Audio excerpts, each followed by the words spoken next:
एक राजा ने भगवान का एक सुंदर मंदिर बनाया और उसमें एक पुजारी को काम पर रखा। इस बात को बहुत समय बीत गया। अब राजा भी बूढ़ा हो गया था, लेकिन राजा का एक नियम था कि वह हर सुबह अपने सैनिकों के साथ फूलों की माला भेजेगा और पुजारी उस माला को भगवान कृष्ण को चढ़ता था। उसके बाद जब राजा भगवान के दर्शन के लिए आता तो पंडित जी भगवान के गले से माला उतारकर राजा के गले में डाल देते। यह लगभग रोज की बात थी। पुजारी बूढ़ा हो रहा था और राजा भी बूढ़ा हो रहा था। एक दिन राजा की तबीयत खराब होने पर राजा ने सिपाही के हाथों पुष्प माला भेजी और सिपाहियों से कहा कि पंडित जी को कह देना कि आज हमारी तबीयत ठीक नहीं है, आज हमारा इंतजार ना करें क्योंकि हम आज नहीं आ पाएंगे। फिर सिपाही ने जाकर पुजारी को पुष्प माला दी और पंडित जी को सारी बात कह बताई। पंडित जी ने श्री कृष्ण को पुष्प माला अर्पित की तो पंडित जी ने सोचा कि इतने वर्ष हो गए, भगवान का यह हार हमेशा राजाओं ने पहना है, लेकिन मैंने खुद आज तक इसे कभी नहीं पहना है। तो आज इतने वर्षों के बाद मुझे भगवान के इस हार को धारण करने का अवसर मिला है। यह निश्चित रूप से भगवान की इच्छा है, इसलिए यह परंपरा थी कि भगवान के उस हार को कैसे छोड़ देंगे। इसलिए इस बार पंडित जी ने वह हार अपने गले में डाल दिया। तभी सिपाही दौड़ता हुआ आया और बोला कि राजा साहब मंदिर आ रहे हैं क्योंकि वहाँ महाराज की तबीयत ठीक नहीं है, आप सारी तैयारी करके रखिए।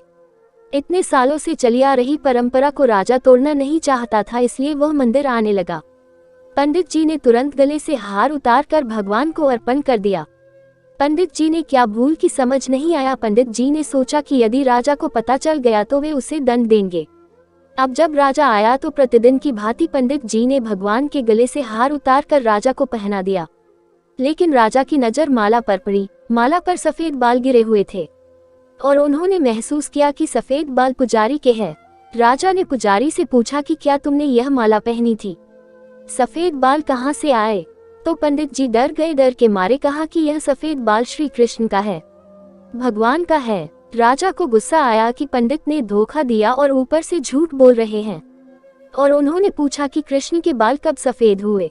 ठीक है, कोई नहीं, मैं कल सुबह के समय आऊंगा, फिर देखूंगा श्री कृष्ण के बाल सफेद हुए हैं या नहीं।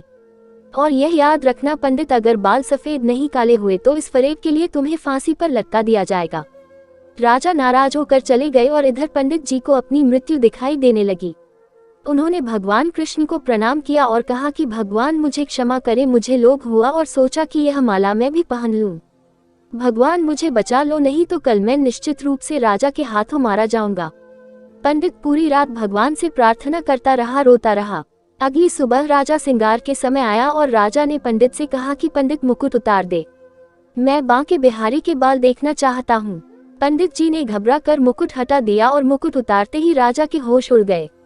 कृष्ण की मूर्ति के सफेद बाल थे, लेकिन राजा को लगा कि पुजारी फिर से चाल चल रहा है। क्या उसने अपनी जान बचाने के लिए उसने बाल रंगे थे? इसलिए उसने जांच करने के लिए बाल तोड़ना शुरू कर दिया और जैसे ही राजा ने बाल उखाड़े मूर्ति से खून निकलने लगा। यह देखकर राजा भगवान के चरणों में गिर पड़ा और क्षमा मांगने लगा। भगवान मुझे क्षमा करें, मैंने बहुत बड़ा पाप किया है, मैं सही और गलत को भूलकर संदेह से इतना अंधा हो गया हूँ। तभी मूर्ति से आवाज आई, राजा आप मुझे केवल मूर्ति ही समझते हैं, इसलिए आज तक मैं केवल आपके लिए मूर्ति हूँ। लेकिन इस पुजारी को मुझ में भगवान दिखा तो मुझे उसकी जान बचाने के लिए अपने बाल सफेद करने पड़े।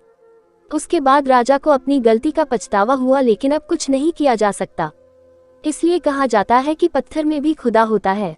यदि आप ऐसा नहीं मानते हैं तो भले ही भगवान आपके सामने प्रकट हो जाए, आप उनसे उनकी सच्चाई के बारे में पूछेंगे। यदि आप वास्तव में ईश्वर को देखना चाहते हैं तो आपको केवल महसूस करना है।